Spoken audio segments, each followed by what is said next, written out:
आज तक हमें जवाब नहीं मिला कि 2023 में पुंछ में जो आतंकियों ने किया, 2 अक्टूबर 2024 में गांधरबल में जो किया, गुलमर्ग में अक्टूबर 2024 में जो किया, पहलगाम में अप्रैल 2025 में जो किया, उन आतंकियों का क्या हुआ, वो कहां है? आज तक जवाब नहीं मिला कि सीजफायर किन शर्तों पर हुआ। आज तक जवाब नहीं मिला हाफिज सईद, अजहर मसूद बच के कैसे निकल गए। क्या सीजफायर की शर्तों में इन्हें वापस लाना है या नहीं है? कोई जवाब नहीं। जवाब मांगो, सवाल पूछो तो ये डायलॉग आते हैं आपके पास। पिक्चरें हम सबने देखी है साहब, हमारा सारा बचपन पिक्चरें देखकर गुजरा है, लेकिन गंभीर विषयों पे गंभीर चर्चा होनी चाहिए या पिक्चरों के डायलॉग होने चाहिए?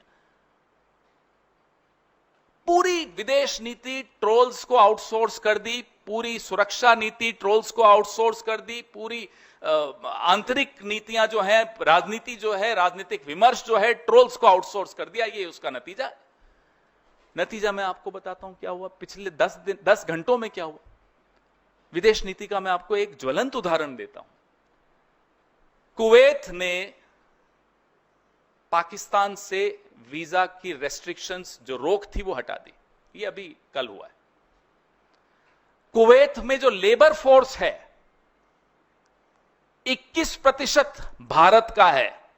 यह भारत की विदेश नीति है कि अब चूंकि अमेरिकी राष्ट्रपति डोनाल्ड ट्रंप ने पाकिस्तान और हिंदुस्तान को हाइफनेट कर दिया, एक कर दिया, और हमारे यहां से चू नहीं निकली, न प्रेम चोपड़ा बोला, न परेश रावल बोला, तो उसकी यह हालत हो गई कि कुवैत अब भारत और पाकिस्तान को एक दृष्टि से देखने लग गया। जो रेस्ट्रिक्शन थी वीजा पाकिस्तानियों पर कुवैत से, वो हट गई, और पाकिस्तान और कुवैत अब लेबर ट्रीटी साइन करने वाला है। यह भी आप सुन लीजिए, यह है आपकी विदेश नीति का नतीजा। एक और उदाहरण देता हूं, यह अभी पहलगाम के बाद ही हुआ है। UAE, United Arab Emirates, Pakistan और भारत की हाइफनेशन का नतीजा देखिए कि 5 साल का वीजा की अनुमति पाकिस्तान को भी दे दी। यह स्थिति अब हमारी विदेश नीति की हो गई है। हम रोज कह रहे हैं, पिछले 1 महीने से कह रहे हैं कि साहब, एक नेपाल और भूटान तक नहीं बोला जब भारत पर संकट आया। किसी एक देश ने पाकिस्तान को आतंकी देश नहीं बोला। हमारी जुबान अकेले हम बोलते रहे, हमारी बात में बात नहीं मिलाई किसी ने। ये विदेश नीति की कमजोरी नहीं है तो और क्या है? 22 फरवरी 1994 में एक सर्वसम्मति से प्रस्ताव पारित हुआ था पीएको को लेकर। आज इस बात को 31 साल हो गए, और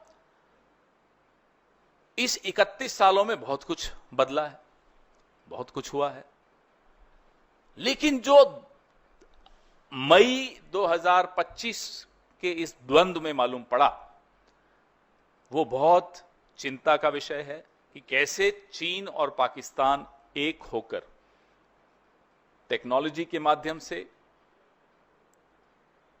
एक होकर आए, एक होकर दिखे। इससे ज्यादा खौफनाक और क्या हो सकता है कि हम इसके लिए तैयार नहीं हैं। हम इस बात को एड्रेस नहीं कर रहे क्योंकि ट्रोल्स को समझ में नहीं आता। सब कुछ तो ट्रोल्स निर्णय लेते हैं। हमारी नीति क्या है, हम इसका कैसे जवाब दे रहे हैं? हम हाइफनेशन होने दे रहे हैं, हम अलग थलग होते चले जा रहे हैं विश्व समुदाय में। अभी कल ईरान ने खुलकर पाकिस्तान को बोला, और ये वही ईरान है जिसके खिलाफ आपके ट्रोल्स टीवी पे, जिनको ये लोग भेजते हैं एक्सपर्ट बना बना के, आपने देखा पिछले 1 महीने में उस एक ट्रोल नहीं, अनेक ट्रोल हैं, ईरान के ऊपर कितनी भद्दी टिप्पणियां की। ये वही ईरान है जिसमें दशकों की मेहनत सरकारों ने की, कांग्रेस की सरकारों ने की और सरकारों ने की, कि आज भी वो पाकिस्तान को खुलकर उसने चुनौती दी कि आप आतंक को शरण देते हैं। और कोई, न नेपाल न भूटान, छोड़ दीजिए, कोई नहीं आया। तो ये सब बहुत गंभीर विषय हैं जिनको मुझे नहीं लगता कि सरकार बहुत गंभीरता से इसको एड्रेस कर रही है। Welcome to K-Mall, a premium project by Kaleen Group. K-Mall is in the heart of Kolkata's electronic, garment and lifestyle hub, Khidirpur. K-Mall, which is designed as a world-class mall, is the outcome of endless effort of our experts, combined with modern superb techniques and new-age design. Book now